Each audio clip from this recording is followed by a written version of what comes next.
अस्सलाम वालेकुम नाज़रीन, फूड टिप्स चैनल में आप सबको वेलकम है। उम्मीद करती हूँ आप सब खैरियत से होंगे। आज मैं आपको बनाना सिखाऊंगी मज़ेदार से चावलों की खीर की असली रेसिपी। सबसे पहले दूध लेना है, 3 लीटर दूध यहाँ पे मैंने लिया है।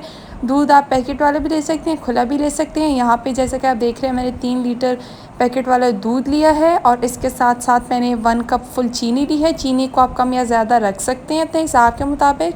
5 अदद मैंने इलायचियाँ ली हैं, इलायची को हमने कूट के रख लिया था। साथ हमने बादाम लिए गार्निशिंग के लिए।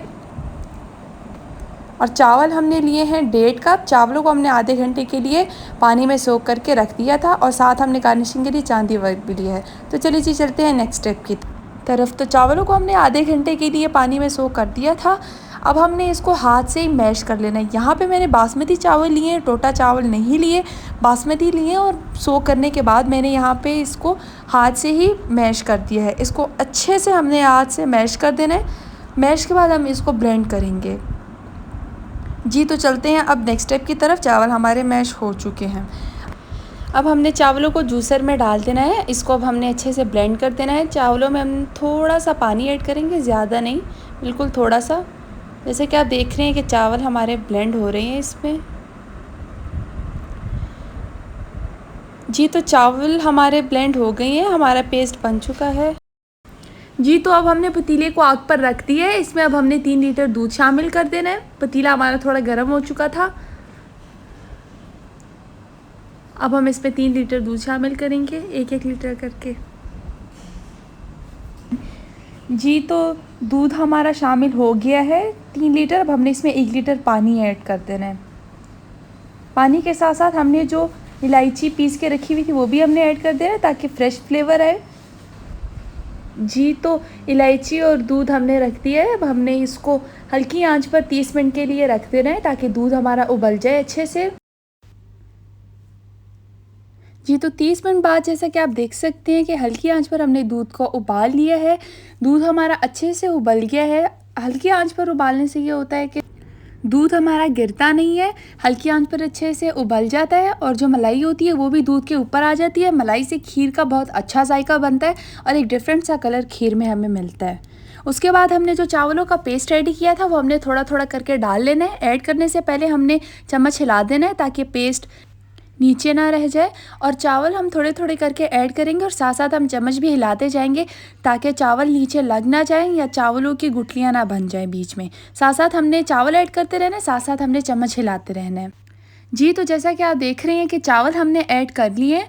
अब हमने इसको हल्का सा चम्मच हिलाते रहना है। खीर का सबसे इम्पॉर्टेंट स्टेप ये होता है कि आपने चम्मच साथ साथ हिलाते रहना है, खीर नीचे से ना लग जाए। और चीनी भी हमने सबसे एंड में शामिल करनी है क्योंकि चीनी से ये होता है कि खीर नीचे लग जाती है। बिल्कुल एंड पे जब हमारी खीर तैयार होगी तब हमने चीनी डालनी है। 1 घंटे के लिए अब हमने खीर को हल्की आँच पर रख देना है, बिल्कुल हल्की आँच पे। जैसा कि आप देख रहे हैं 1 घंटे बाद हम आपसे मिलेंगे। लेकिन याद रहे कि 1 घंटे के लिए हमने खीर को बिल्कुल गैस पे नहीं छोड़ना, हमने 1 से 2 मिनट बाद चम्मच हिलाते रहना है। जी तो 1 घंटे के बाद जैसा कि आप देख रहे हैं कि खीर हमारी काफ़ी हद तक गाढ़ी हो चुकी है। इसमें हमने अच्छे से चम्मच हिलाते रहना है। 1 घंटे में भी हमने 1 से 2 मिनट बाद इसमें चम्मच हिलाया है ताकि खीर नीचे से लग ना जाए। खीर लगने से सारी खीर का टेस्ट बदल जाता है। अब हम इसमें ऐड करेंगे इस स्टेप पर आकर चीनी। चीनी आप अपने हिसाब से कम या ज़्यादा भी रख सकते हैं। यहाँ पे मैंने 1 फुल कप चीनी ली है, बाद में मैं टेस्ट करूँगी, कम हुई तो मैं ज़्यादा डाल दूँगी। अब हमने चीनी इसमें अच्छे से मिक्स कर लेनी है, साथ साथ चम्मच हिलाते रहना है अच्छे से नीचे ताकि खीर लगे ना। जी तो हमने चीनी भी ऐड कर ली है। जैसा कि आप देख रहे हैं कि खीर हमारी काफ़ी हद तक गाढ़ी हो चुकी है, लेकिन इसको थोड़ा और गाढ़ा करने के लिए हम 20 मिनट और छोड़ देंगे इसको हल्की आंच पर। जी 20 मिनट बाद आप देख सकते हैं खीर हमारी मुकम्मल तौर पर तैयार है, बिल्कुल गाढ़ी हो चुकी है। चम्मच हमने इसमें बिल्कुल नहीं रोका, चम्मच हमने साथ साथ हिलाया है इसमें 1 से 2 मिनट बाद। तो चलिए जब हम इसको डिश आउट करते हैं। जी तो हमारी मज़ेदार सी चावलों की खीर बिल्कुल तैयार है। अब हम इस पर गार्निशिंग करेंगे। जी जैसा कि आप देख रहे हैं कि हमारी खीर मुकम्मल तौर पर गार्निश हो चुकी है। आप भी ज़रूर ट्राई कीजिएगा और मुझे कमेंट सेक्शन में बताइएगा। अगर आपने मेरा चैनल अभी तक सब्सक्राइब नहीं किया तो काइंडली सब्सक्राइब कर दें। मिलते हैं नेक्स्ट वीडियो में, तब तक के लिए अल्लाह हाफ़िज़।